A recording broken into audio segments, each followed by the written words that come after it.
What is going on, everyone? Keeks here, and we are going to be continuing on with Batman Santa Claus Silent Night into issue number 3. This starts out in London, where a bunch of harpies are terrorizing some innocent civilians.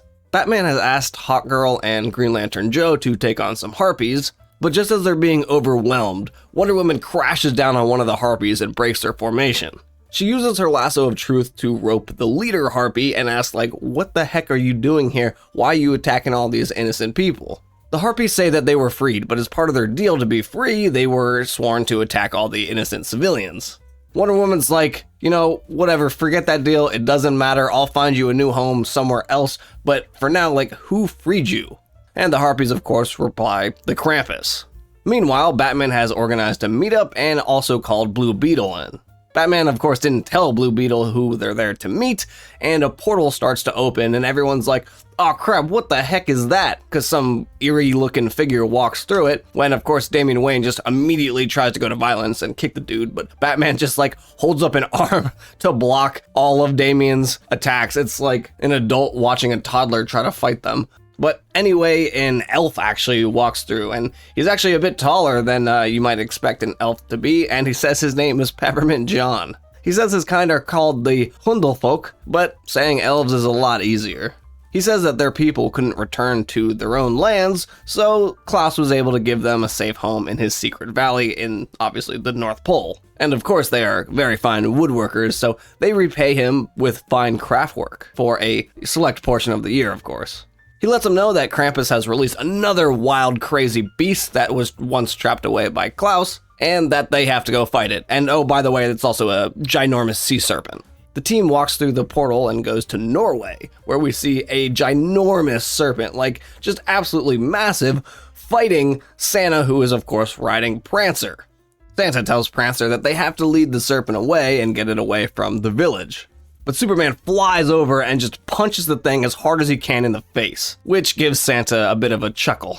Superman tries to introduce himself, but Santa's like, Kent, rural route, 38 Smallville, you wrote me when you were 6. And Superman's like, wow, I can't believe you remember that. And of course, Santa's like, yeah, you asked for a new coffee maker for Ma and Pa, which is just obviously a very Clark Kent thing to do, very selfless act. But that's just how Clark is. The serpent, however, was not defeated entirely, and it comes back and ends up swallowing Superman and Blue Beetle. Santa's like, yeah, I know both of you can hear me because Clark's got super hearing and Blue Beetle has that alien technology, which Superman replies, yep, Santa, go ahead. And Blue Beetle's like, come on, we're not really, this isn't really Santa, is it?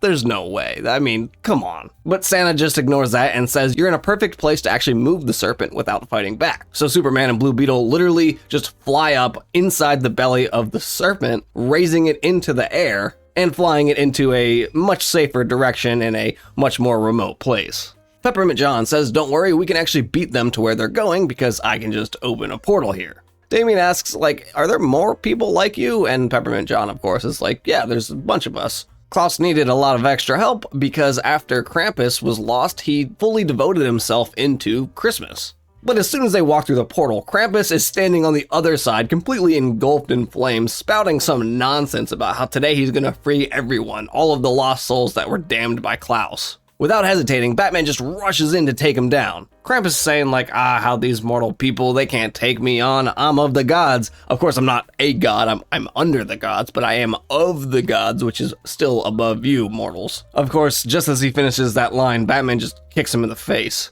And then he gets a 1-2 piece from Black Canary, who just uses her sonic scream on him and blasts him into the wall.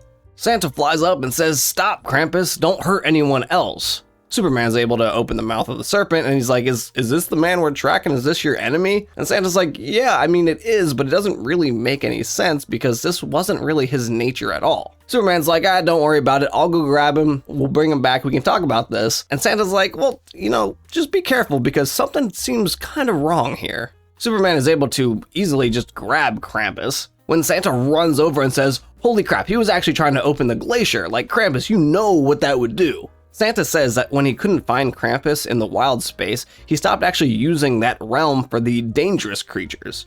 They were all deadly to mortals, but he couldn't actually bring himself to slay them because they were the last of their kind, and he felt really bad about ending an entire species. Krampus says, This one has been in our realm before. They think they win when they actually have just lost. Batman's like, that's a weird line to say. Did Krampus always talk like this? All of a sudden, a mystical glow lights up Superman's eyes, and of course he has now been possessed. He says, "We are here, we have all the power." And possessing Superman does grant one quite a bit of power. While everyone's focused on Superman now having been possessed, which is probably the biggest threat right now, Krampus actually gets up and takes Damian, saying, "Krampus takes the naughty children."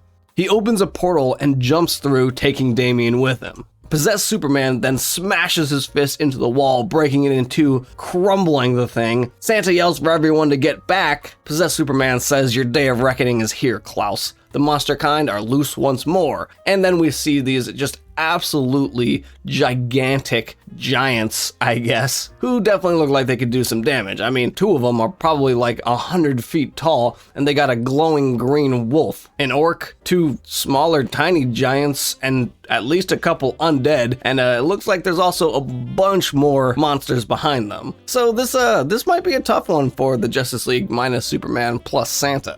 But stay with me to find out what happens in the next finale issue, issue number 4. I'm Keegs, Merry Christmas. I'll catch y'all next time for some more Santa Claus content.